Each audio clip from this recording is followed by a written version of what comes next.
नमस्ते, मैं हूं तत्परा अहोरात्रा और आज हम जानेंगे सभी यंत्रों के राजा यानी कि श्री यंत्र के बारे में। हमारे धारुज शिवलिंग के ऊपर भी इसी यंत्र को बनाया गया है। श्री यंत्र को सकल वास्तु दोष निवारक माना जाता है और कहते हैं कि श्री यंत्र को समझने के लिए हमारे 120 वर्ष भी कम पड़ेंगे। श्री यंत्र को आज हमारे कितने ही साइंटिस्ट और ज्योमेट्रिकल एक्सपर्ट्स ने समझने और बनाने के लिए आज उनके लिए ये एक चैलेंज बनकर रह चुका है। हमारे तिरुपति वेंकटेश्वर स्वामी को भी श्री यंत्र के ऊपर ही प्रतिष्ठापित किया गया है। इसीलिए यही प्रयास रहा है कि एक वीडियो के थ्रू जितना थोड़ा ज्ञान है वो आप तक पहुंचा पा सके। इसीलिए आगे देखिए।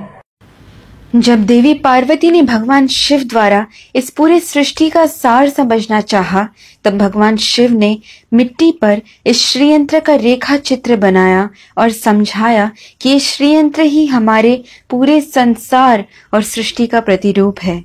जिस जगह पर भगवान शिव ने श्रीयंत्र समझाया था, आज हम उस जगह को श्रीनगर के नाम से जानते हैं। अणु रेणु से लेकर शब्दों के मूल तक, फिर चाहे वो कृमि कीट हो, सर्प हो, वन हो और जंगल हो, पक्षियों, जानवर और मनुष्य तक के हर प्रकार के जीव जंतु को अपने में समाता है हमारा श्रीयंत्र। बिंदु का जन्म भगवान शिव के 4 त्रिकोण और देवी पार्वती के 5 त्रिकोणों के संग द्वारा हुआ था। इन 9 त्रिकोणों को जोड़ने से बने 43 त्रिकोण। ये 43 त्रिकोण हमारे शरीर के धातुओं को दर्शाते हैं। सबसे पहला त्रिकोण हर जीवी का कवच यानी कि जीवात्मा कहलाता है। फिर आते हैं अष्ट त्रिकोण जो अष्ट वसु को दर्शाते हैं यानी कि धरा, अनला, अनिला, आहा, प्रत्युषा, प्रभासा, सोमा और ध्रुवा।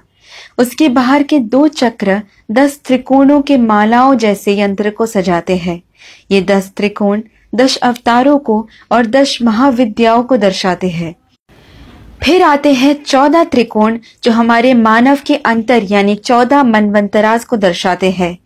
72 महायुगों को मिलाकर बनता है एक मनवंतरा और 14 मनवंतरा मिलाकर बनता है ब्रह्म का एक दिन यानी कि एक कल्पा। उसके ऊपर 8 सिर वाले सर्पों का चक्र बना है जिसे नागदल कहते हैं। नागदलों के ऊपर 16 फूलों के पंखुड़ियों से बना हुआ एक चक्र है। फिर जो 3 परत है वो हमारे त्वचा के 3 परतों को यानी कि एक्टोडर्म, एंडोडर्म और मीजोडर्म को दर्शाते हैं। हर जीवी से लेकर ग्रहों तक, जिसे हम ओजोन लेयर के नाम से जानते हैं, ऐसे सभी के ऊपर 3 परत होते हैं। ऐसा ये श्रीयंत्र हमें समझाता है। ये ठीक हमारे मॉडर्न टेक्नोलॉजी जैसे 8 GB, 16 GB, 32 GB, 64 GB, 128 GB, 256 GB जैसे बढ़ते जाते हैं। फिर आता है सदनत्रयंच 3 परत जो हमें स्थूल शरीरा, सूक्ष्म शरीरा और कारण शरीरा समझाते हैं। ये भूर्भुव स्वाहा को दर्शाते हैं।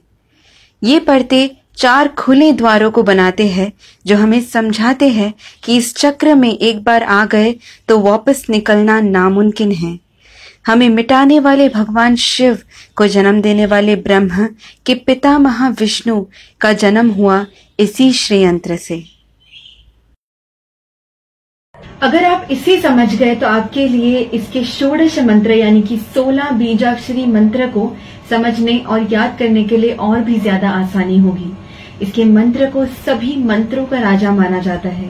तो आइए सुनते हैं और समझते हैं इसके षोडश मंत्र को।